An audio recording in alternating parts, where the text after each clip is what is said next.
At iAchieve, we recognise that some learners need an alternative route to success, and we're proud to have helped nearly 45,000 Key Stage 4 learners to achieve nationally recognised vocational qualifications. Developed in collaboration with awarding bodies, raising standards organisations and school leaders, iAchieve's digital classroom offers a simple way to introduce the right vocational options to your curriculum.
That should be me on there. Brilliant.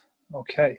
Good evening, everybody, and welcome to Schools North East's Back to School online programme, where over the past few weeks we have facilitated numerous sessions for a variety of roles across schools and phases, including CEO and head teacher roundtables and SPM support, teacher-focused webinar, and tonight's Ednorth TeachMeet. My name is Colin Bancroft, the project coordinator for Ednorth, and your host for this evening's session. So for those of you who are logging in tonight who haven't come across Ednorth before, we are a programme powered by Schools North East that aims to inspire change in all classrooms across the North East by promoting an educational culture led by informed debate, research, collaboration and excellence. You can find out more information on our website, which is www.ednorth.uk, also on the Schools North East website, as well as all the information on our partnership with Shine Trust, where we are helping schools to develop context-specific projects aimed at driving out disadvantage. So, coming round to tonight's event, we're back in school and things are just as uncertain as they were before the summer, with the pandemic and lockdown ramping up again, it seems. One thing that is evident is the dedication, commitment and hard work that all school staff have put in to make this situation as manageable as possible. As you know, things are always changing, and in light of recent government announcements that the next 6 months are going to be key in getting the pandemic under control, it's no doubt that schools are going to be at the forefront of the action once again. Across the region, we've seen the effects of the pandemic hitting pupils and teachers alike. So now is the perfect time for us to be looking at the learning options that will no doubt come into play again in the coming months. With that in mind, we're delighted to be teaming up with Royal Grammar School in Newcastle tonight to bring you this TeachMeet around different strategies and approaches to blended learning. Just before we start, I'm going to run through the housekeeping with you, just to let you know the key information. So if you have any technical questions, please send them through the Q&A tab, and Sam, our events coordinator, will try and help you with any problems that you've got. Speaker questions. So if you've got any questions for our presenters tonight. You can send them through the Q&A tab as well. And here you can also see the questions from everybody else. You can like the questions, and the most favoured will go to the top of the list. And if we've got time at the end of each session, we'll get those to the presenters as well. Please feel free to use the chat box throughout the webinar. In here, you can also say hello and introduce yourself, and you can also share your thoughts and comments. We also have a hashtag, which is hashtag Ednorth TeachMeet, and our handle is @EdnorthUK. So please share your thoughts on Twitter too. And you can also find out more information about the other school events, the Schools North East events, by following @SNE_events. Finally, we've got Connected, which is our online learning platform. And if you're on Connected, you can also use this as a platform to discuss and collaborate with each other about this evening's TeachMeet. If you aren't a member and would like further information, then the link will be put into the chat for you there. Okay, so no more from me. We're going to pass you on to our first session this evening, which is from Graham Mason from Royal Grammar School, and his session, which is Schools of the Revolution, the Demand for Technological Resources.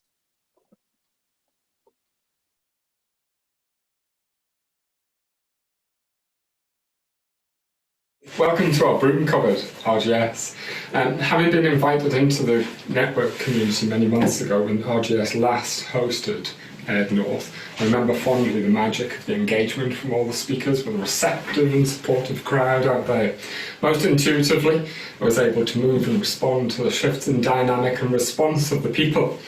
Eye contact was made. Actual hands were raised, nods of the head acknowledged with encouragement.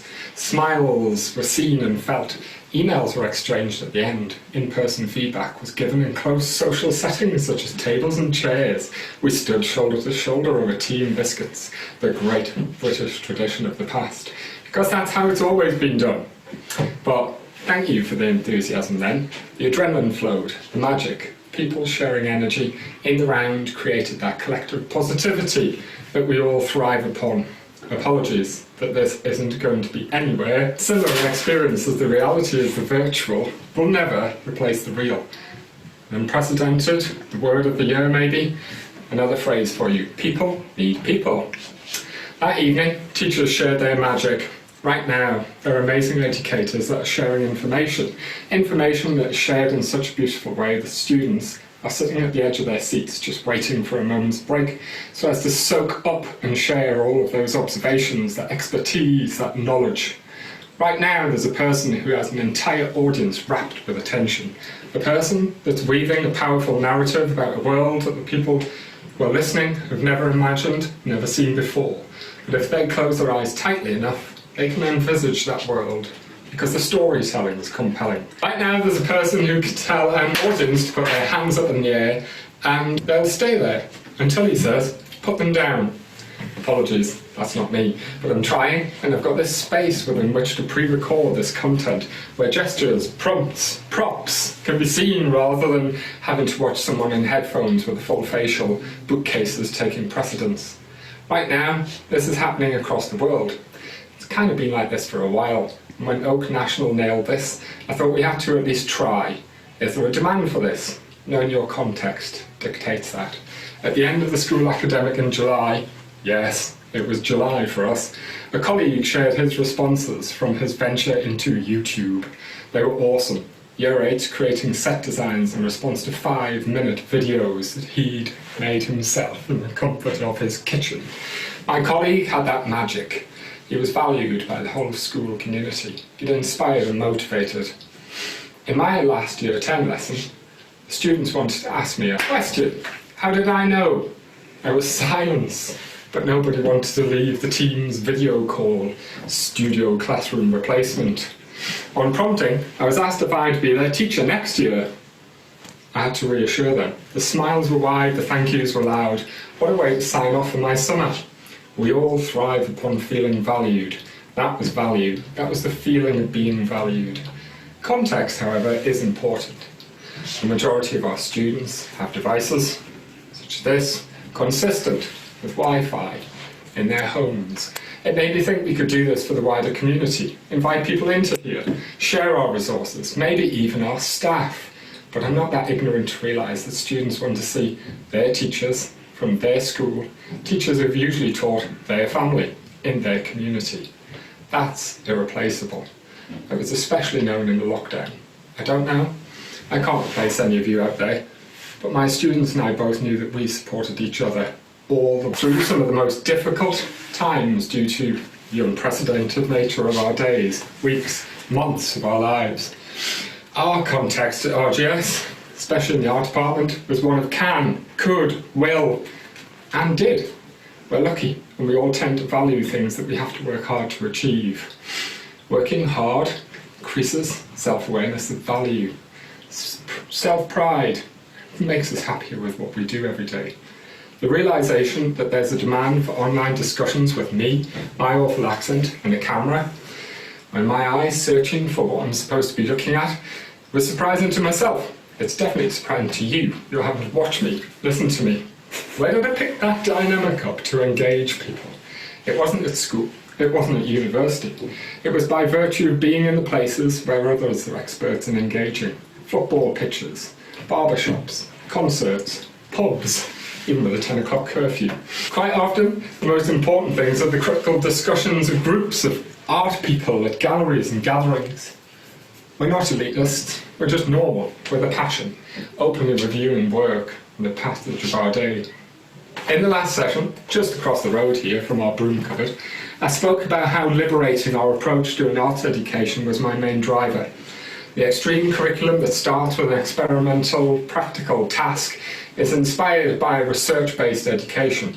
The book Open by Ken Robinson and Curriculum of Hope, I referenced them both last time. So I'm going to pick up from there because I only have 15 minutes and frankly I overran due to overcompensating from a lack of any kind of PowerPoint. My enthusiasm even carried over into the tea and biscuits that are so shamed by Slow Tie the rapper, the guy who engages most of our youthful students. It allows staff and students a bespoke approach. That's the curriculum, that is, not Slow Tie. Diversification for ability and talent that varies. An approach befitting of our context at RGS. One that increases marking, planning and feedback load upon my staff. That's when I had to look into technological solutions. Never has there been such high expectations of technology. Obviously, we're adapting daily to a global health crisis, but having spoken at regional subject meetings during the lockdown, I believe there's a second crisis, which is as severe, has the same origins, and that we have to deal with the same kind of urgency. This isn't just a crisis of human resources, but also technological resources. I believe that we make very poor use of identifying and using the talents of ourselves. Many people go through their whole lives having no real sense of what their talents are, or if they have any to speak of. I meet all kinds of people who don't think they're really good at anything. On our return to teaching, in our actual studios, just 2.5 weeks ago, many of my colleagues expressed the realisation of just how much they enjoy the company of each other, of their students, working in the round, people doing people, thriving in their role as teachers, responding to the dynamic of response, developing the magic to conjure engagement. I meet all kinds of people who don't actually enjoy what they do. They simply go through their lives getting on with it. They get no great pleasure from what they do. They endure it rather than enjoy it, and wait for the evening or the weekend activities to begin. Don't get me wrong, I love my evening and weekend activities. I'm sure we all do. It makes me who I am. Hopefully, it makes me the person that allows me to engage you. If not, apologies again. But I also meet people who love what they do and couldn't imagine doing anything else, just like us staff here attending this virtual seminar. If you said, please don't do this anymore, they'd wonder what you're talking about. It isn't what they do, it's who they are. This is me, you know? It would be foolish to abandon this because it speaks to my most authentic self, even though slightly uncomfortable. And it's not true of enough people, in fact. On the contrary, I think it's still true of a minority of people. And there are many possible explanations for it. High Mona is education. Education, in many ways, can dislocate people from their natural talents. Human resources are like natural resources. They're buried deep. You have to go looking for them. Are you a teacher who looks for those sorts of things, your students? They're not just lying around on the surface. You have to create a circumstance where they show themselves. What we needed was a revolution in assessment that didn't tie us to the empty classroom, that liberated us to engage in our passions just as much as the curriculum that we'd invented, so that we could bring further engagement, enthusiasm and magic to the teaching and learning environment due to my colleagues being able to engage in their passions. iDocio, an app for the iPad, was my first trial, along with a fellow colleague. It was an app that allowed me to photograph and mark work digitally from wherever I found myself, whilst logging a visual evidence trail of progression from the student perspective. This was littered with the usual frustrations: crashing, downloading information, losing information. So, accepting that our school had moved into Office 365, and whilst on an AQA GCSE moderation visit to St Aidan's School in Sunderland, I was speaking to another colleague, Alana Nipper, landed at the deep end. She was leading a department after her head of department had left. All moderation visits usually produced something positive for me. We bemoaned iDocio and kind of disgrudged the £12 I had to pay for it. She introduced me to Microsoft Classroom. That was 2017. That became a new focus for that summer's planning. Accept RGS was resource-rich, Microsoft-based, and IT liked that kind of platform. Look to use the Classroom. That now is Teams, using the Surface Pro tablets that all staff now have at their disposal. This, I hoped, would enable flexibility. It would liberate us. We as a department decided to improve documentation of feedback. Visual evidence was part and parcel of acknowledging attainment. We now had teams of classes and multiple tabs of OneNote notebooks. Admittedly, I added far too many. Again, I made the error of overcompensating. One of the real challenges, though, is to innovate fundamentally. Innovation's hard because it means doing something that people don't find very easy, for the most part anyhow. It means challenging what we take for granted, things that we think are obvious. The great problem for reform or transformation is common sense. Things that people think, that can't be done differently. This is how it's done. It's always been done like this. To inspire and motivate students, that was our aim during lockdown. And now, during this period of blended learning, things have been and are being done differently. Teams becomes our studio, our VLE.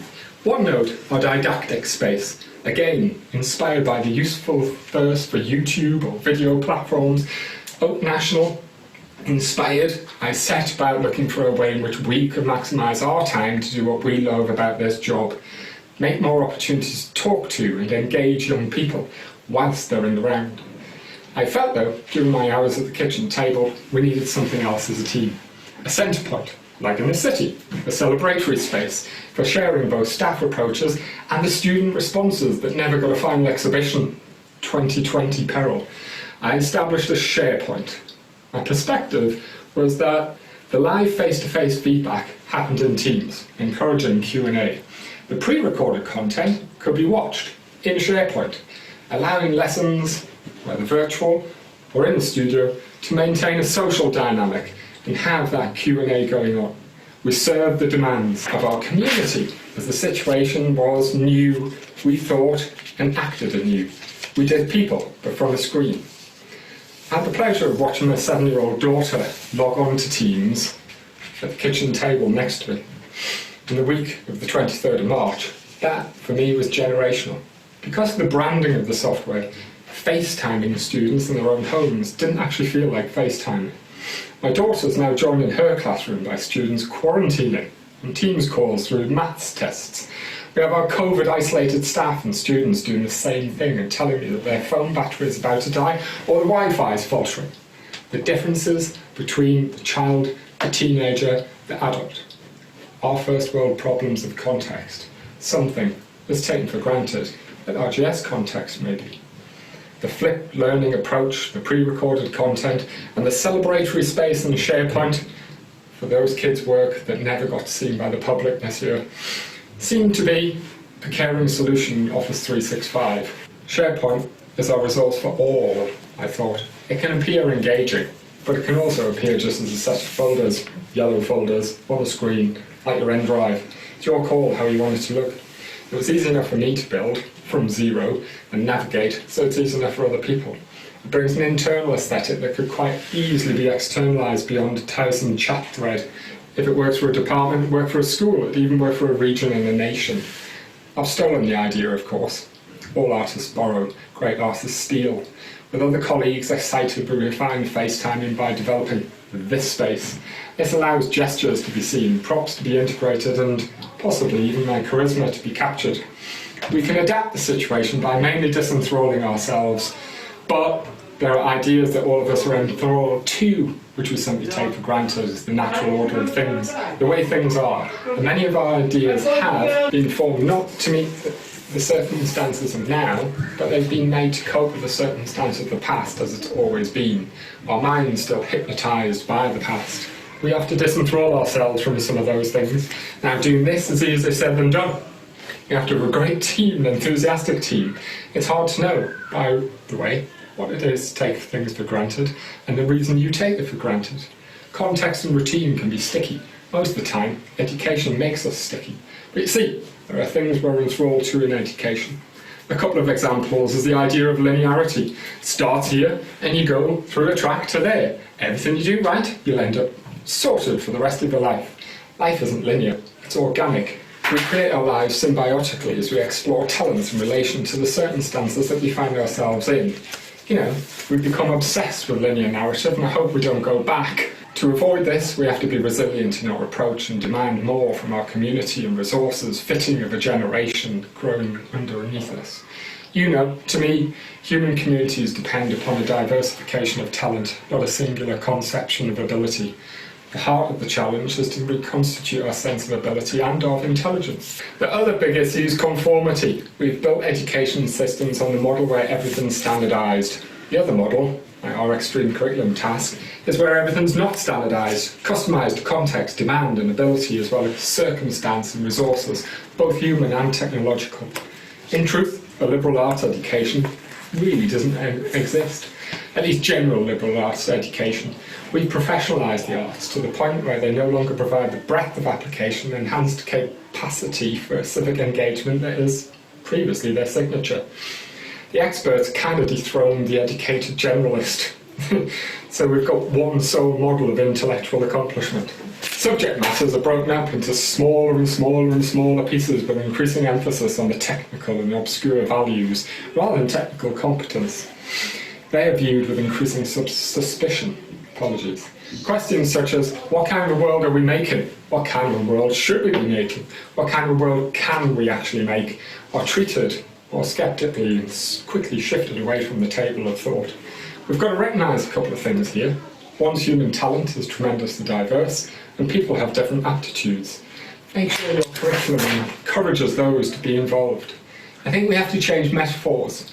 Go from an industrial model and a manufacturing kind of model, which is based on linearity and conformity and batching people, to a model that's more based on organic expansion. Recognise that humans flourish responsively throughout process that kind of wobbles around almost agriculturally. There's many great models. It's about customising your circumstances, personalising education to the people you're actually teaching. And doing that, I think, is an answer to the future. Because it's not about scaling a new solution, it's about creating a movement in which people develop their own solutions, but with external support based on a personalised curriculum. The inclusion of these digital technologies and the adaptability of teachers will be acknowledged by exam boards and systems.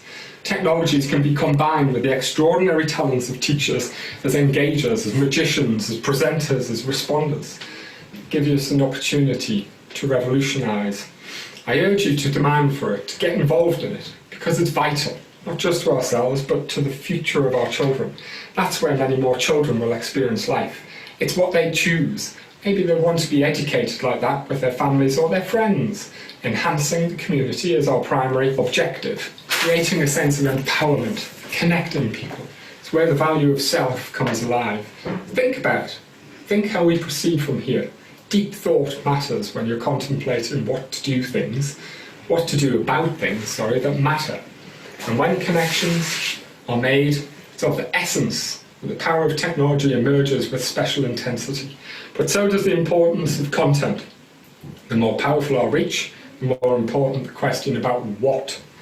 When improvisation, resourcefulness, imagination are key, artists, at long last, can take their place at the table when strategies of action are in the process of being designed. We come together, we think responsibly, we think innovatively, from outside of the institution when faced with this kind of occasion, searching for the alternative approach to the one we are told works for all. Do you have an artist on your team? Thank you. Thank you, Graham. Very, very thought-provoking session there from Graham about the ideas behind extreme curriculum. Up next, we have John Smith with 5 lessons learned from synchronous remote learning. Are you all ready to go there, John? Yeah, just getting sorted. Perfect. I will pass you over. It's great. Thank you, Colin.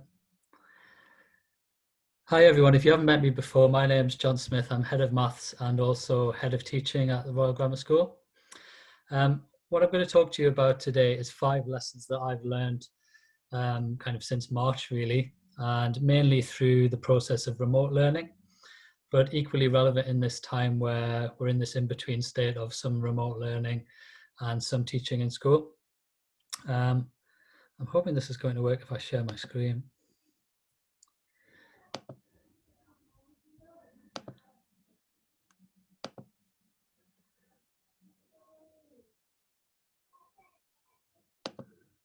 Okay. So I'm going to start with an analogy that I've stolen from one of our senior members of staff, but it really kind of stuck with me throughout the whole period of remote learning. And it was the analogy that we were kind of building the plane while we were flying it. And that is actually what it felt like. And it probably felt like that for a lot of you through that summer term and even into this term. We feel like we've got to keep things going, but we're also deconstructing everything and then trying to put things back together. We're not necessarily going to put them back together in the same way. So this analogy of the plane and trying to put that plane back together while we're flying it in the air is an analogy I'm going to stretch to its limits as we go through this talk. So the first lesson I learned is that, instead of putting the plane back together, perhaps we should be building something different. And maybe we should look at the reasons why we've done things the way we've always done them, and then look at what we can perhaps change. So firstly, perhaps we can look at the curriculum. Do we need every single aspect that's in there? Could we move things around? Could we sequence things differently? In terms of timetable and setting, most schools were built with the premise of maybe 30 students in a classroom, and really that constraint was put on us by the physical building itself. And when we're not in that building, do we need to keep to that? So for example, do we need to limit the class to 30 if we're teaching online, particularly if it's a flipped learning situation and it involves videos? Or perhaps are there opportunities for team teaching where perhaps like tonight we could have one teacher picking up questions on the chat and another teacher who's actually delivering the material? So instead of thinking of it as a very, very difficult situation that we kind of need to make the best of, perhaps we should look at the opportunities.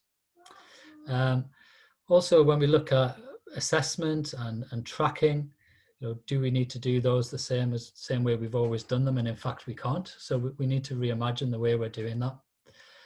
Pastoral care is also another big one, and safeguarding.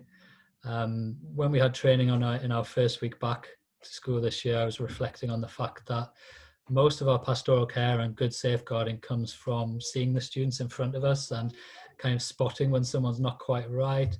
It's the little chats at the end of lessons or in corridors, and that doesn't happen. So we need to think of ways of still having those conversations, whether it's over the phone when it needs to be. CPD, do we need to have the same targets and appraisal as well? Do we need to keep people's targets as they were last year when perhaps there are much more pressing matters at hand? And the second lesson I learned was that even the best teachers seem to lose their superpowers during the period of remote learning. It was quite interesting to me that some of those who were struggling the most, I would think of as the strongest practitioners in the classroom. And that made me reflect on kind of what were their superpowers in the classroom. And it's probably that those teachers are the best at reading the room, picking up when somebody isn't engaged, when someone hasn't quite got it purely by their body language. And remote learning is almost like kryptonite for that kind of teacher, because they lose all of that control and that feel for the classroom. And then in a strange way, you find other teachers who maybe for a period of time have struggled with low-level disruption, and online that isn't as much of a factor, particularly when you have the pleasure of muting all of the students from time to time. The third lesson I learned was that nothing beats human contact. And I know as a school, we started off with what became known as asynchronous teaching, where we were posting content and not having much human contact. And then we went to Microsoft Teams live lessons, and now we're back in school. And I've just put up this tweet here from Doug Lemov, the author of Teach Like a Champion, one of the best books on education of all time, I think. And he's in the middle of advertising and finishing off his book on remote learning, which I'm looking forward to reading. But again, it's this idea of how you can understand and connect with students when you can't see them. And it was interesting to see Graham in that last talk and the background he uses, and the fact that he's made a conscious decision not to just be a talking head with a bookcase like I am. And the next lesson I learned was perhaps marking is a poor proxy for good teaching. And what I mean by that is last term and even at the start of this term, certainly people are doing far less marking than they ever were, but they are assessing in other ways. So this period again has given us the opportunity to look at, how much marking do we really need to do? And perhaps whole class feedback is the way forward. And we shouldn't be thinking that because we're marking lots and lots of books that's making us a better and better teacher. As I'm sure you'll agree, it's more about the quality of the feedback rather than the ticks on the page.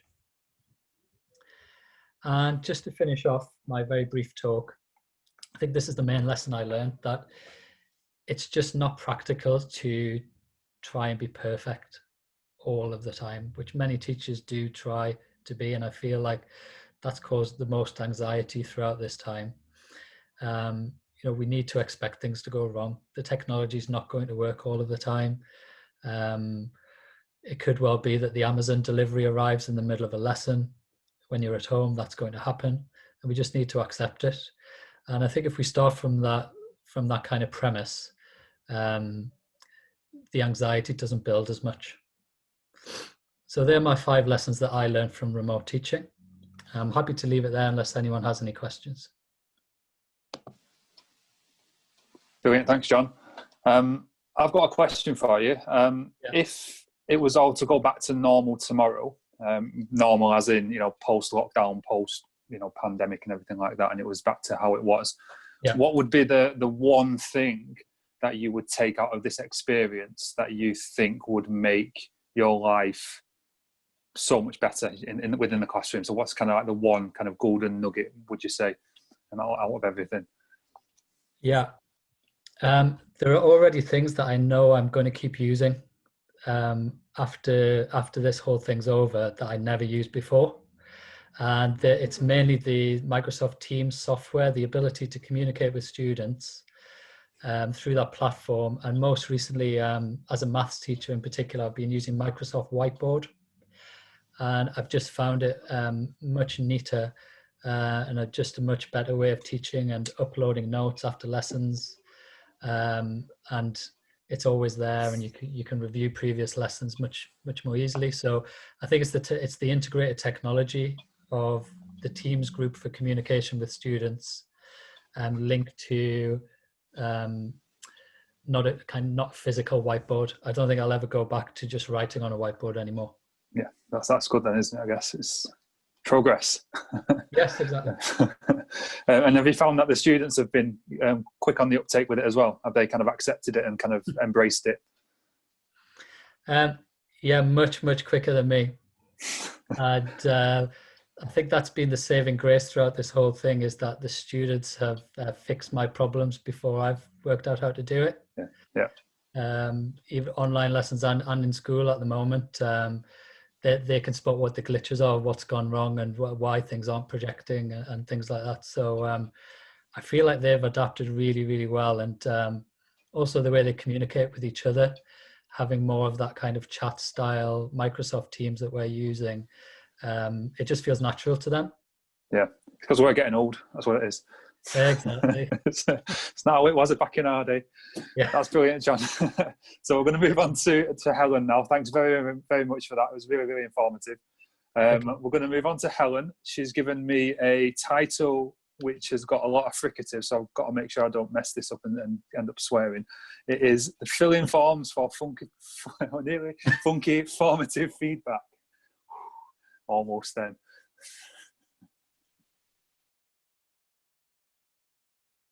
Welcome to our video on using Microsoft Forms for blended learning. I'm Helen Close and I'm a Year 5 teacher at the RGS. And I'm Rachel Towson, I'm a Year 3 teacher at the RGS. Microsoft Forms is a free app as part of the Office 365 package. As you can see from this slide, it allows you to create surveys, quizzes, polls and assessments, which others can respond to, colleagues, parents and students. Links are easy to share with others, both inside and outside your organisation.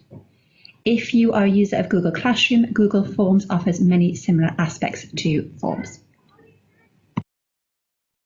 We found Forms really useful when we were doing blended and remote learning at the end of last year.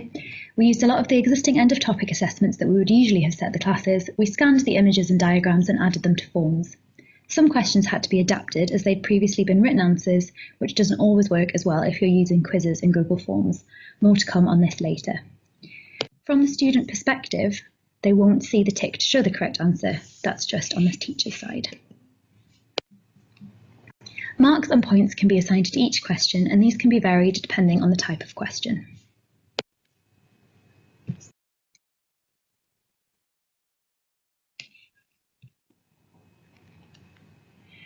And one of the best things I think about Microsoft Forms is that once quizzes or assessments have been completed, the data then is gathered and you can be viewed in various ways, both via the Forms app itself and in a document downloadable of Excel. So you have an Excel spreadsheet where all the information is there for you to see, for example, how long it took the student to complete the task and when they did so, their total points and any quiz feedback that you've given them. On the Forms app page, you can also see a breakdown of each question. This can help to address some misconceptions and some common mistakes. This can be then used in later whole class feedback to address some common errors.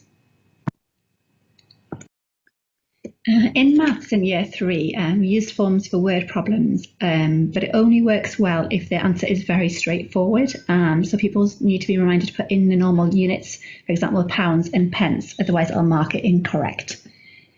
In arithmetic, we also used Forms for doing quick quizzes, and it was good to get instant feedback on the pupils and how they were doing. The teacher then receives a spreadsheet with the results on, again, see how long it's taken them. You can also provide individual feedback to pupils who require it. Comprehension questions in English, which have multiple choice questions, work well and provide students with quick feedback, but we'll later address what doesn't quite work so well with comprehension questions. There are some limitations to remember if you're using the quiz function of Forms. Giving students the chance to give a free answer can be difficult, as a correct answer can be marked as incorrect with very simple differences. Even giving several possible correct answers can make it tricky. Multiple choice is best if students are to get immediate feedback. If you want open answers, it might be better to use a questionnaire and then mark the answers manually, as you would with a written piece of work. This can still be looked at and marked using Excel later and used to deliver feedback.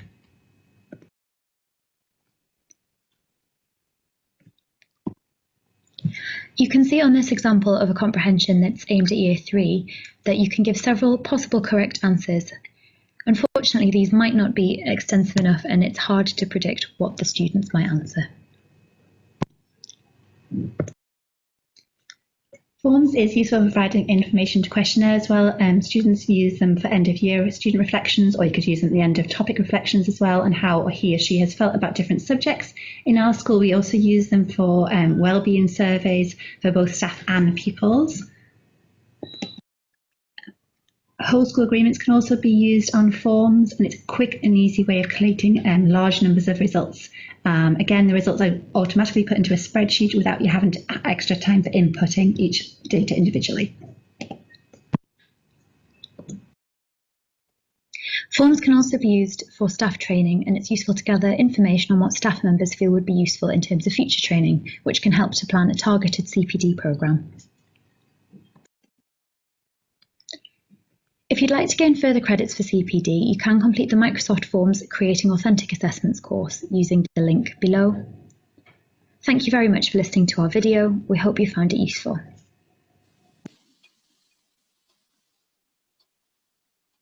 And back in the room. Hi, Helen and Rachel. Sorry, Rachel, I didn't introduce you at the start of that video then, so I do apologise. I was getting my tongue too much tied with the title, so I was like concentrating too much on that. Nearly did. That's really, really informative. I remember using Google Classroom when I was teaching A-level to some similar effect with those kind of resources there, and that was always a good resource to use with the students. And just a question for you both is, I guess that it's good to kind of correlate and see patterns in terms of strengths and weaknesses across the class, you know, with the spreadsheets and things like that. And has that come in handy when you've been kind of creating new work and setting new work later on with that data in mind? I think it was really helpful that we were able to create them and then share them with other teachers as well, so that only one of us had to create this spreadsheet, or forms information, and we could just share it with other people, so it's quicker. And then it was easy to identify any issues to then help next day's lesson, because when you were on Teams, you weren't getting quite the feedback from all of the students, whereas when we were doing this, it was easier. Yeah, really good. And is there like a deadline function at all in terms of, you know, where you can set a deadline for it to be submitted in electronically, or is that set by yourselves within the classroom? Yeah, you can set a deadline when you want it handed in by. In the function, in the settings function.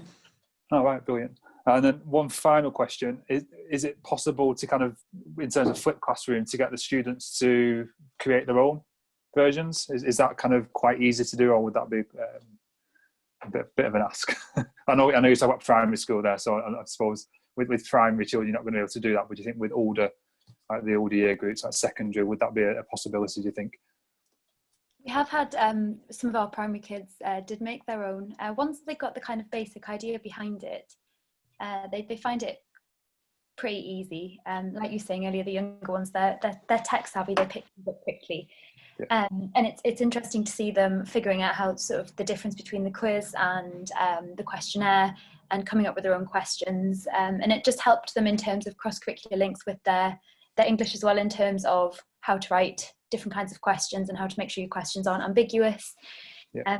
But just to add to what Rach was saying earlier, the feedback that you get from the questionnaires, I think it's really useful for the next lesson, but also for kind of whole class feedback. It meant I could then look at a couple of questions that quite a lot of them had got wrong, and that would form the basis of the feedback at the start of the next lesson. So instead of marking loads of books or loads of work, like John mentioned earlier, just picking out sort of 2 or 3 questions that they'd all struggled with, or the majority had, made it really easy to give targeted feedback at the beginning of the next session, and then we could kind of move on with our next topic.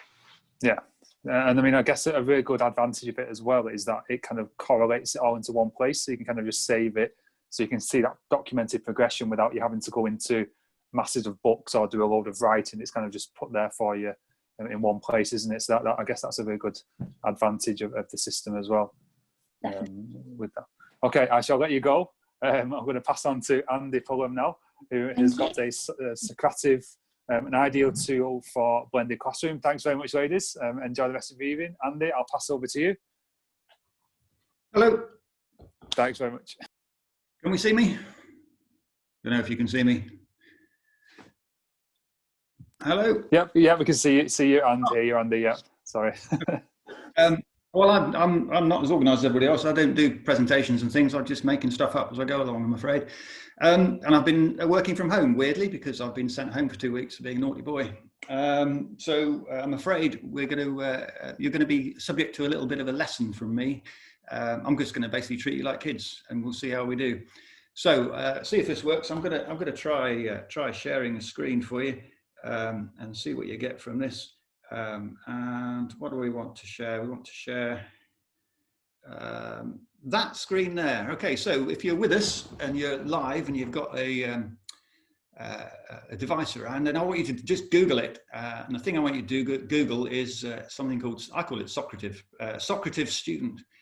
Okay, I want you to go on it and see if you can find out what, follow along while I'm doing this thing. So hopefully you can see that Socrative student. Okay, and then when you get onto Socrative student, okay, I want you to, it asks you for a room number. Okay, and that's my room number. Okay, and that's where I'm working. So I'm going to see if you can get onto it. And also then I'm going to set you a little something. Okay, and basically it's better to try it and see what it does rather than me talk it through. So hopefully we're going to get some people going onto this thing. Ah, Paula's on. Hello, Paula. Don't know who. Oh, John's on there. Sam's on there. Oh God, you're banging them in there. That's great. Fantastic. Right. So I'm seeing on my screen that you're all logging in. Hopefully you've all logged on with a real name. Okay. Not a made up name, which is always going to be what my year 11s like to do. But you've got some questions to answer there, and I can see if you've been paying any attention. Paul, I'm afraid, and one of the Sams, you're not quite there on the first question now. John Smith and Louise, you're cracking on. You're faster than anybody. Okay, Whitley, we've got somebody in from Whitley Bay. Hello, that's John. Okay, Sunderland, Louise, and oh, sorry, I shouldn't say this sort of thing. Okay, somebody from Ponteland, Darlington, excellent. Okay, so all this stuff is coming up on my screen. John Smith, you win, fastest finger first. You were there, you finished, and all correct. I love it. Okay. Okay. So this is basically the cheap and cheerful version of what Helen and Rachel were telling you about. I've got all this personal information about you now. I know where you live. Because they were talking about the Microsoft Forms, which of course is on Office 365. Well, we don't all have Office 365, but we do all have Socrative, because Socrative is a free thing. And you've just passed the test of being able to get onto it and answer my questions for me. And I can tell that the question which caused the most problems then, oh, it's the chemistry one at the end. Okay. So what I'm going to do now is see if I'm on two machines, because I like that sort of thing. I'm going to see if I can share this screen instead. And see how that works. So I'm going to, okay, I've got to cancel sharing this one first. What a shame. So I have to cancel sharing on this one, and then I'll let you share on the other one. And I'll show you what I get from my point of view then. Okay, here we go. So this is the teacher view, okay? So this is the one that people couldn't do, okay, because you're obviously not chemists, okay? So how did we do? How did we do? Hopefully you can see this. Okay, so we know what the correct answer was there, and I can see that HNO3 was the one that you fell foul on, okay? So this is my instant feedback, and I know how things are going on. I can just scan through the questions, and I can hide the names. That's probably a good idea to hide the names here. So that we don't say where you all are, but that's where we're all joining in from. Okay, hopefully you can see the list of places where people are coming from, and then we'll go. So this is my full results table. Ooh, I keep showing the names. So I can see how we got on, and question 5 was the one which caused the most problems. 3 and 4, of course, weren't marked. They were open response. There wasn't a right answer to those. And then what was, let's see, okay, what was this one? How did we do? Click on there. Northeast education. Somebody thought we were Northeast education, but everybody else thinks. And then my explanation, I hope you caught that. I don't know whether we're Northeast schools, Northeast education, Palestine. I don't know what we are, but it could have been Ednorth, because I think they're the same sort of people, but I don't really know. Okay, so this was a pre-prepared quiz that I set up just for you guys. And it took me a few minutes. And why did I choose the things that I chose? Okay, I'll show you the quizzes that I've got up and running. So just have a little look at this. Is the one.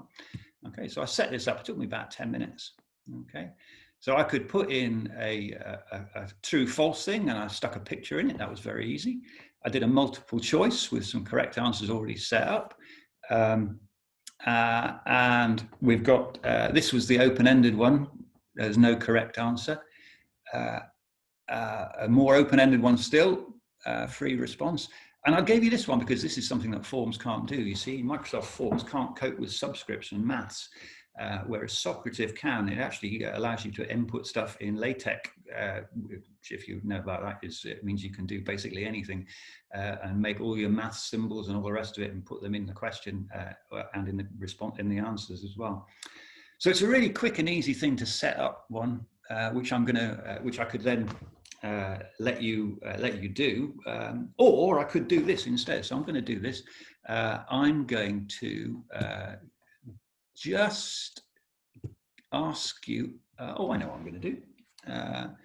I'm going to share this screen instead, and I'm going to, okay, so the possible answers to this problem are, so I haven't actually written the question, I've just got, there we go, hopefully you can see that. Can you see that screen? I don't know if you can see that, hang on a minute. I can see a screen that says quiz, space race, exit ticket, quick question. Share a different screen. Okay, so I'm going to share something different. Okay, here we go. This is, I'm going to share this one. Okay, so I'm sharing that with you. Okay, and then I'm going to set a little question, which is, okay, it's going to be a multiple choice question.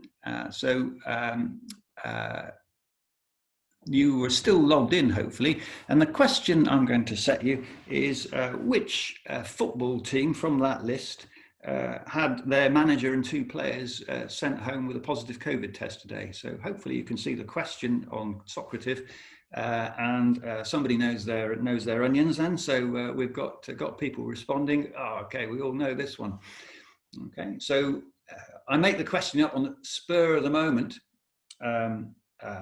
And I can see what you're coming in as being the answer. Okay, and it doesn't show up on, I'll just go back to sharing what I see. Okay, sorry, it's too many things. So what I'm seeing is this on my screen. So some of you know nothing about football because you think that you don't realise that it's West Ham. Okay, West Ham's the correct answer.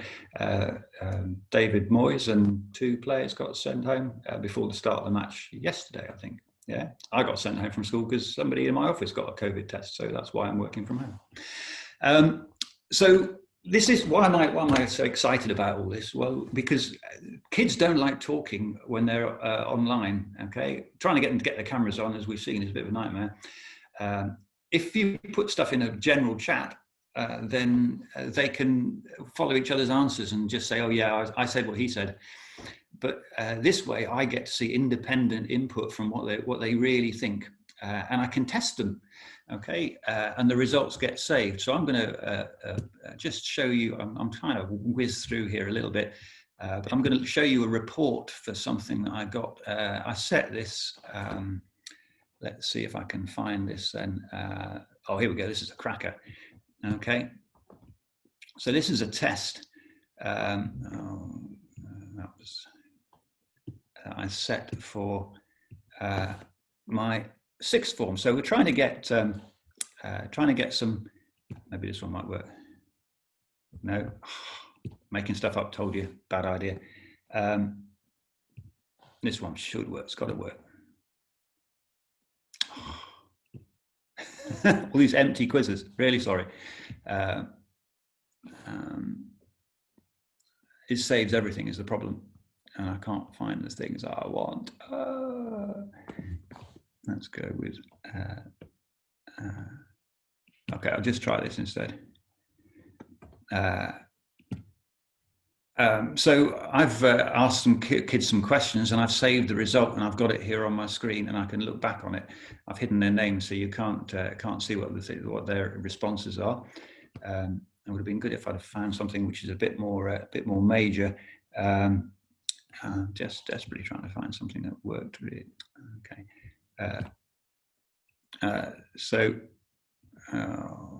I hate it when I can't find stuff I want.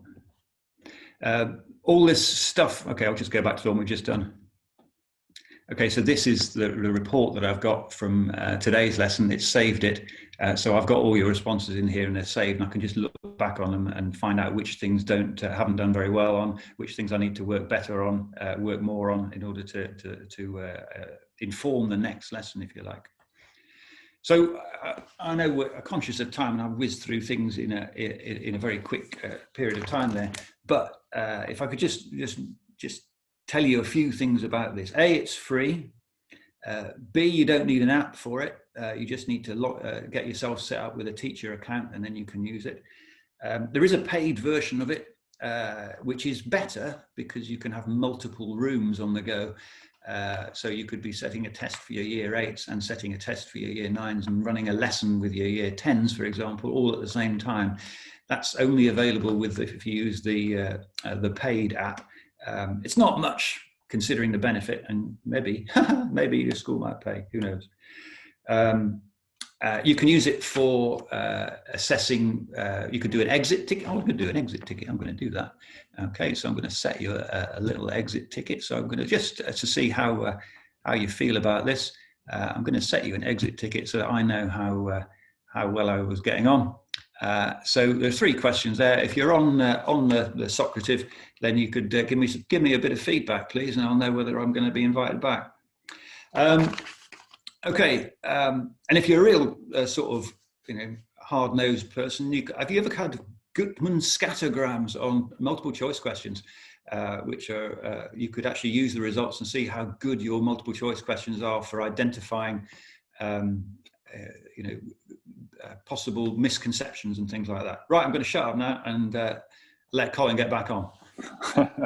Thanks very much, Andy. Yeah, it's very, very interesting that. We will be putting all of this onto Connected, which is the the virtual platform that we've got is with the Ednorth group. So I'll pick your brains with kind of the key ideas, and we'll upload everything on there. I am kind of conscious of time at the moment, so I'll put the questions, everything that people have got, and any of the kind of information that you've got around this on that platform within the next week or so, if that's okay with you. Okay, so we've got one last speaker, which is Chris. I'm not sure if Chris is there with us at the moment. I'm here. You're there. Very good. It's your session now, Chris. So Chris Wilde is going to present a session on collaborative problem solving. I will pass it over to you, Chris, and good luck. Fantastic. So hi guys, I'm just there we go. I'm going to share this. So Colin, can we see my screen now? Is that okay? Yeah, I can see everything. Yeah. Fantastic. So so my name is Chris Wilde. I'm head of digital technology and computer science at the RGS. I've been there for 3 years. I'm quite an old guy. I grew up in the 80s. I'm not as old as Andy, but I did grow up in the 80s. So if you get the 2 80s references on the very first slide, then you will kind of see where I'm going with this. So yeah, I've been at the RGS for 3 years. They brought me in to start the computer science department, and I was kind of given a carte blanche, which means no one really knows what I should be doing, which is quite good because no one's telling me off for getting stuff wrong. And what I wanted to do was I wanted to, I'm just going to minimize that, was I wanted to develop computational thinking in our young people by using Japanese logic puzzles. So computers are made up of these transistors, they're binary, they're on or they're off. And we want to try and get them thinking like that so they have a fundamental understanding of computer science. And one way we thought would be really good to do that was to use Japanese logic puzzles. There's loads of them about. Within these puzzles, there's kind of no maybes. So if you've seen the Karate Kid, Mr. Miyagi talks to Daniel about learning karate, and he's like, Daniel-san, there's no guess-so about learning karate. It's either karate do yes or karate do no. And if you karate do guess-so, squish, just like grape. And Japanese logic puzzles are very similar to this. There are no maybes. It either is or it isn't. And sometimes you can figure out what is by knowing what isn't, but there is no gray areas. If you're putting things down as gray areas, then it's definitely wrong. Another reason why we use them is that the names of them are really, really cool. And we'll come to that one in a bit. So we had this new curriculum, and the idea was that we wanted to bring these logic puzzles in as a starter activity.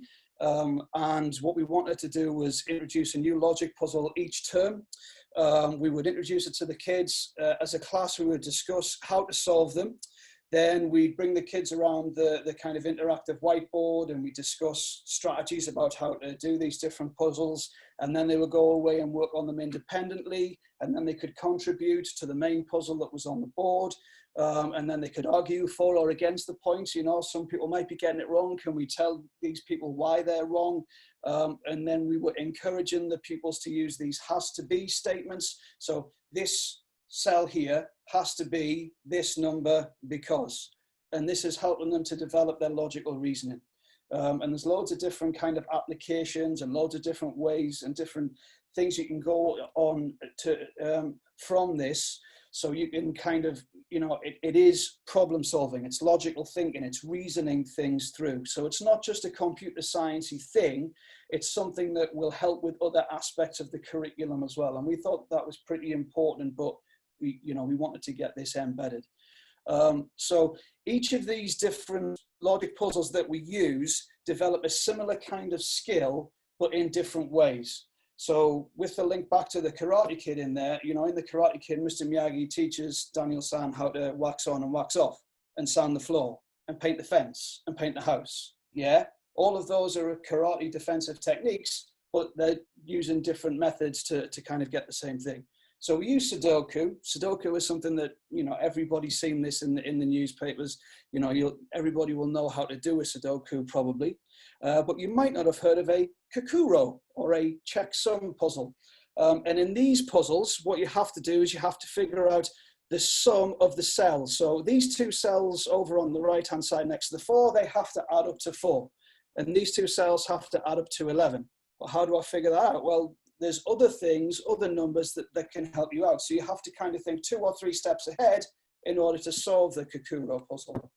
There are these Hanji puzzles. Hanjis are also known as nonograms. And what we're looking for in these puzzles is to figure out the run of colored cells in the columns or rows. So we can see in this 10 by 10 cell, all of these will be colored in because there has to be 10 in a run.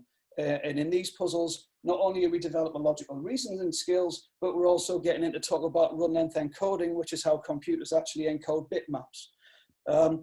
These ones, so Colin was getting tongue-tied earlier on about Helen's thing. So this is a futoshiki puzzle. And in a futoshiki puzzle, you are trying to figure out where the numbers go based on less than or more than symbols, okay? So in this puzzle, we've got, it's a 5 by 5 grid. So we're using the numbers 1 to 5 in the columns and the rows, and we're trying to figure out where they all go. There can't be duplication anywhere similar to Sudoku, but it's another kind of a way that we develop the logical reasoning with the young people. Ken puzzles are really nice, so this ties back in with John. There's lots of mathematical operators in a Ken puzzle. So in this grid, it's a 6 by 6 grid, and we have to have independent numbers 1 to 6 in every column or row, but we have these individual these kind of cells dotted around where the 2 numbers in there, when we perform the mathematical operator of a subtraction, they have to add up to 4. So that could be 5 minus 1, yeah, or 6 minus 2. And sometimes there are ones in there that we just know that they are. This one's kind of a tricky one. But yeah, another example of it. And this is I put this one in there because I always get this name wrong. This is a shikaku, and I don't really know how you solve these. We call them cell blocks. And I really struggle with these ones. It's just kind of a white canvas, and then you have to figure out how many pixels, so that it tells you how many pixels of the same color surround it. The kids really like them. I'm not very good at shikakus, and if I'm totally honest with you, I'm not going to develop those skills any further on them. But so we started that at the start of last year, and during lockdown, obviously we realized that pupils were kind of, they weren't using their brains as much. They were kind of, you know, they were sitting around. They might have been watching quite a bit of Netflix or whatever. So what we wanted to do was to help we wanted to sharpen their minds, really. So we thought it was really important to continue doing these starter activities. And actually, when they were coming into the Teams calls, they were seeing it as kind of a fun starter. So they were all getting in on time so that they could kind of do this. It was kind of a puzzle, and they were getting to kind of sharpen their wits, and they really got into it.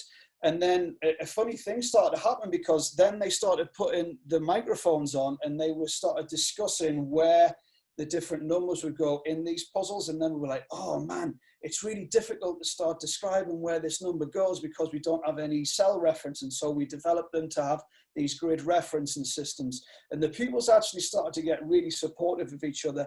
And so we were able to kind of blend all of this stuff together so that we could effectively deliver the logical reasoning. So we've kind of now got this sort of ecosystem that's working really effectively for us.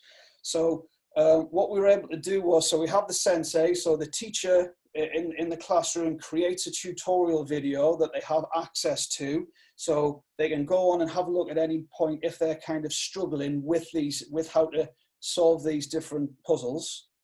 And then we have these different kind of DANs. So the pupils are through their year 7, 8, and 9, they're progressing and getting more difficult puzzles as they go through. So we have a collaborative puzzles OneNote. And at the start of each lesson, all we do is we decide what type of puzzle we want the pupils to do, and we just share it out with the group. We can also, if a pupil is kind of going really quickly, we can share individuals with more difficult logic puzzles. And then we can kind of start to see the progression as they go through the different types of puzzle. So yeah, we've got this kind of ecosystem going on as well. And then the pupils also have their me space. So while we're sharing them into all of these different puzzles, they can show their progression and their skills development. And if they didn't finish one in like a previous lesson, they can always go back and develop their skills. And they've kind of reorganized them in different ways that shows like their favorite types of puzzles as well, which is quite nice. So we can see that Tiara kind of really likes the Latin squares because she's done 4 of those. And the way that we run it is so if we think about it, going back to the kind of dojo, so we always start the activity in teams. We'll tell the pupils in teams which puzzle we want them to start, and then they'll go into their OneNote, but they'll have the teams open on the side in the chat pane. And through the chat pane, they're then able to kind of suggest ideas and develop their understanding collaboratively. So yeah, they're discussing their solutions. And now we have a rule that if someone posts an answer in the team and that answer gets 3 thumbs up from other people in the group, then we know that that's like a definite thing. And that's the key. And you can see that as an example there. And I have no idea whether that's 7 minutes or not, but that's my presentation done.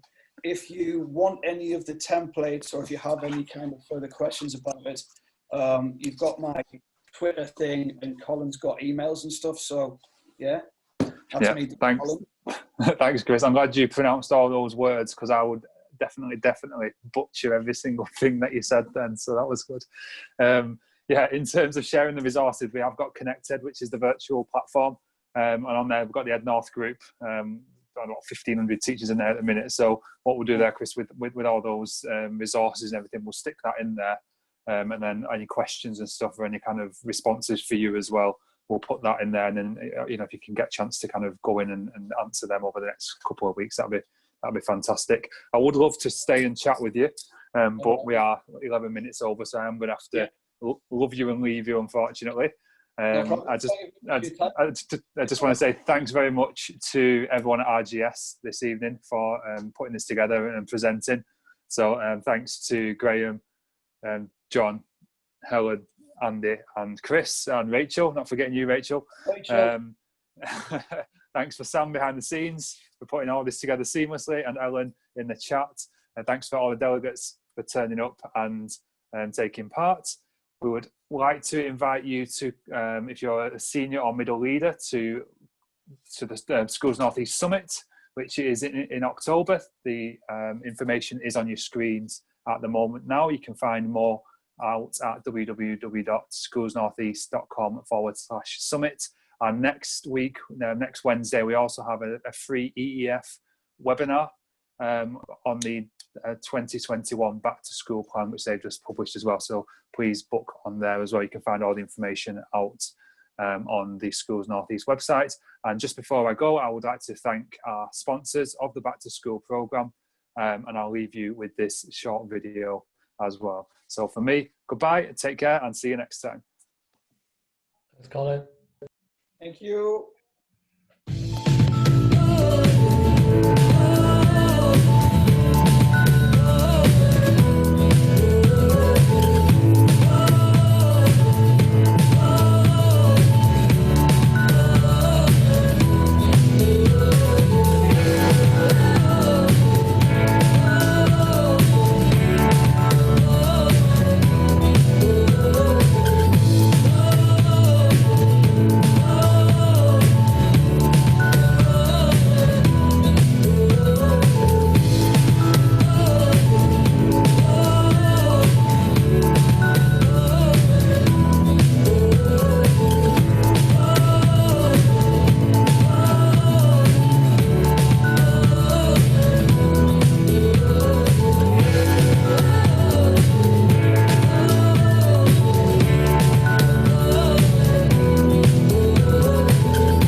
We recognise that some learners need an alternative route to success, and we're proud to have helped nearly 45,000 Key Stage 4 learners to achieve nationally recognised vocational qualifications.